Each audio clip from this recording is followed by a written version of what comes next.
There's some facts about SeaWorld we'd like you to know. We don't collect killer whales from the wild and haven't for 35 years. With the highest standard of animal care in the world, our whales are healthy. They're thriving. It wouldn't work here if they weren't. And government research shows they live just as long as whales in the wild. Caring for these whales, we have a great responsibility to get that right. And we take it very seriously because we love them. And we know you love them too. This is the second whale death at the theme park this year. This is the second whale death here at SeaWorld in a year. This marks the third tragedy at SeaWorld this year. Something went terribly wrong. In February, trainer Don Brancho was attacked and killed by Tilikum. We have never in the history of our parks experienced an incident like this. Yet this killer whale reportedly has been involved in another death at SeaWorld. We need SO to respond for a dead person at SeaWorld. A whale has eaten one of the trainers. All whales in captivity are all psychologically traumatized. With no apparent warning, the killer whale grabs his feet and pulls him underwater for close to a minute. If you were in a bathtub for 25 years, don't you think you'd get a little psychotic? There's no record of an orca doing any harm in the wild.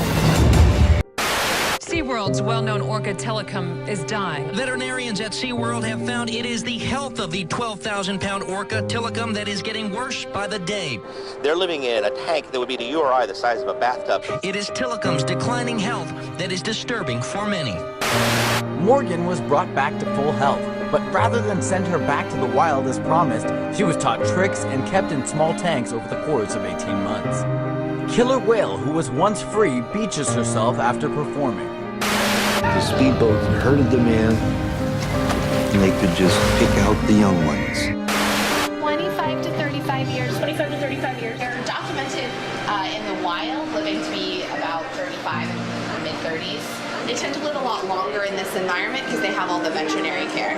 And of course, that's false. We knew by 1980, after a half a dozen years of the research, that they live equivalent to human lifespans.